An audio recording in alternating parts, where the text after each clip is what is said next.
वैसे तो उद्धव ठाकरे और राज ठाकरे के बीच किस कदर तनातनी रहती है वो तो आपको भी पता है, लेकिन अब उद्धव ठाकरे की शिवसेना के लिए राज ठाकरे ने देवेंद्र फडणवीस से बड़ी मांग कर दी है। जी हाँ, दरअसल मुंबई की अंधेरी ईस्ट विधानसभा सीट पर होने वाले उपचुनाव को लेकर महाराष्ट्र नवनिर्माण सेना के प्रमुख राज ठाकरे ने उप मुख्यमंत्री देवेंद्र फडणवीस को एक पत्र लिख दिया है। उन्होंने देवेंद्र फडणवीस को पत्र लिखते हुए गुहार भी लगाई है और कहा है कि आप इस सीट से चुनाव न लड़ें। राज ठाकरे ने पत्र में यह लिखा है कि इस सीट पर रमेश लटके विधायक थे। उनके निधन के बाद रमेश की पत्नी इस सीट से चुनाव लड़ रही हैं। मेरा आपसे ये निवेदन है कि आप इस सीट से चुनाव न लड़ें। ऐसा करके आप उनकी पत्नी को विधायक बना सकते हैं और ये दिवंगत को श्रद्धांजलि होगी। वहीं अब देवेंद्र फडणवीस ने इस पत्र के जवाब में ये कह दिया है कि राज ठाकरे ने अच्छी भावना से मुझे पत्र लिखा है, लेकिन फैसला मैं अकेले नहीं कर सकता। पार्टी के सभी बड़े नेताओं और सीएम से बात करके ये फैसला लिया जाएगा। उन्होंने मराठी में बयान दिया है। जो बयान उन्होंने दिया है वो हम आपको लास्ट में सुनाएंगे कि देवेंद्र फडणवीस ने इस पर क्या कुछ कहा है, जो कि उन्होंने मराठी में कहा है। और हिंदी में यही है कि राज ठाकरे ने अच्छी भावना से मुझे पत्र लिखा है, लेकिन फैसला मैं अकेले नहीं कर सकता। पार्टी के सभी बड़े नेताओं और सीएम से बात करके ही फैसला लिया जाएगा। इसके साथ ही आपको ये भी बता दें कि अंधेरी ईस्ट विधानसभा में 3 नवंबर को उपचुनाव होना है। सरकार ने उपचुनाव के दिन सार्वजनिक अवकाश की भी घोषणा कर दी है। बीजेपी ने इस सीट पर व्यवसायी मुर्जी पटेल को उम्मीदवार बनाया है। शिंदे गुट ने भी अपना समर्थन मुर्जी को देने की घोषणा कर दी है। बीजेपी का ये कहना था कि पहले ना तो उद्धव ठाकरे के गुट ने हमसे संपर्क किया और ना ही बाकी पार्टियों ने हमसे संपर्क किया। अगर उस वक्त संपर्क करते तो हम शायद अपना उम्मीदवार न उतारते, लेकिन अब देर हो चुकी है। इसके साथ ही आपको ये बता दें कि बीजेपी को ही समर्थन दिया है रामदास अठावले और उनकी जो पार्टी है आरपीआई, इसके साथ ही अन्य सामाजिक संगठनों ने। वहीं उद्धव ठाकरे की गुट की अगर हम बात करें तो उनके गुट की ओर से ऋतुजा लटके मैदान में उतरेंगी। इनके समर्थन में कांग्रेस, एनसीपी, समाजवादी पार्टी और इसके साथ ही भीम पार्टी है। अब ऐसे में ये पूरी तरीके से साफ हो गया है कि इस सीट पर महाविकास अघाड़ी बनाम शिंदे गुट प्लस बीजेपी के उम्मीदवार के बीच लड़ाई होनी है।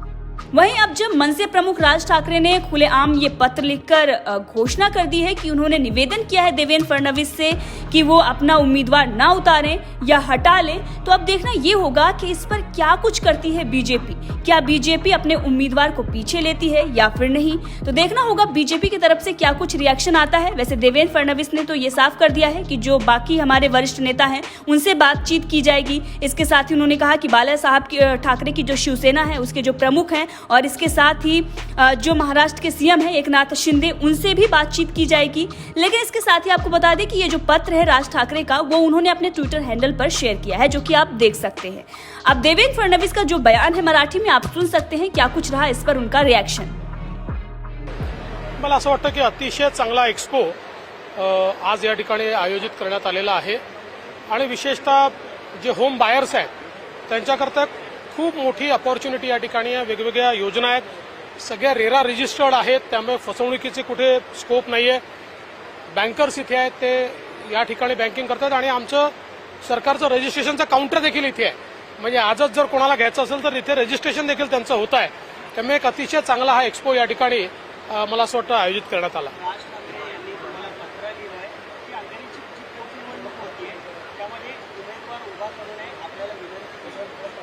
असं आहे की आज आशिष शेलार आमचे मुंबईचे अध्यक्ष यांनी राज ठाकरेंची सकाळी भेट घेतली आणि त्यांना ही विनंती केली होती की अंधेरीच्या निवडणुकीमध्ये त्यांनी भारतीय जनता पक्षाच्या उमेदवाराचं समर्थन करावं। त्यावेळेस त्यांनी त्यांच्या भावना व्यक्त केल्या आणि आता मला पत्र देखील त्यांनी लिहिलेलं आहे आणि त्यांनी अशी विनंती देखील केलेली आहे की त्या ठिकाणी आम्ही उमेदवार उभा करू नये किंवा तो परत घ्यावा। मी याच्यावर एवढंच सांगू शकेन की शेवटी भारतीय जनता पार्टीमध्ये मी काही एकटा निर्णय करू शकत नाही। त्यांच्या पत्रावर विचार देखील करायचा असेल तर मला माझ्या सहकाऱ्यांची चर्चा करावी लागेल, वरती पक्षातही चर्चा करावी लागेल, कारण आम्ही उमेदवार घोषितही केला आणि उमेदवार हा दिला देखील आहे। यापूर्वी जेव्हा जेव्हा आम्हाला योग्य प्रकारे विनंती करण्यात आली त्यावेळी आम्ही ती भूमिका देखील घेतलेली आहे, असं नाही की नाही घेतली, आम्ही ती घेतली आहे। आर पाटील साहेबांच्या वेळी घेतली होती, आता रिसेंटली आम्ही विधान परिषदेच्या 2 निवडणुकांमध्ये घेतली आहे। पण आता या स्टेजला जर काही भूमिका त्या संदर्भातली असेल तर ती मला घेता येत नाही। त्याच्यामुळे आमच्या पक्षात त्या संदर्भात चर्चा करावी लागेल। मुख्य म्हणजे आमच्यासोबत बाळासाहेबांची शिवसेना आहे, त्या माननीय मुख्यमंत्र्यांची देखील मला चर्चा करावी लागेल। त्यामुळे ही सगळी चर्चा झाल्यानंतरच या पत्राच्या संदर्भात मी माझी प्रतिक्रिया व्यक्त करू शकेन. ठीक आहे, त्यांनी चांगल्या भावनेने ते पत्र पाठवलेलं आहे. जरूर आम्ही सिरियसली त्या पत्राचा विचार करू, पण निर्णय जो काही घ्यायचा आहे तो मात्र चर्चेअंतीच आम्हाला घेता येईल, त्याशिवाय घेता येणार नाही. एकनाथ शिंदे यांचा भाजप वापर करते, कंट्रोल किलर सारखं वापर करते आणि हे थांबवा नाही तर असं आहे, सामनाला आता दुसरं कामच उरलं नाहीये आणि आता सामना कोणी वाचतही नाही. त्याच्यामुळे तिथे काय लिहून आलं आहे याच्यावर तुम्ही प्रतिक्रिया विचारता, याचं मला तुमचं आश्चर्य वाटतं. उद्या तुम्ही एखादा छोटासा पेपर आहे त्याच्यावरही मला प्रतिक्रिया विचाराल. त्यामुळे हा काही बाळासाहेबांचा सामना राहिलेला नाही. एकतर्फी अशा प्रकारचा हा पेपर झालेला आहे, त्याच्यावर कुठली प्रतिक्रिया देऊन मी माझी पातळी खाली करणार नाही.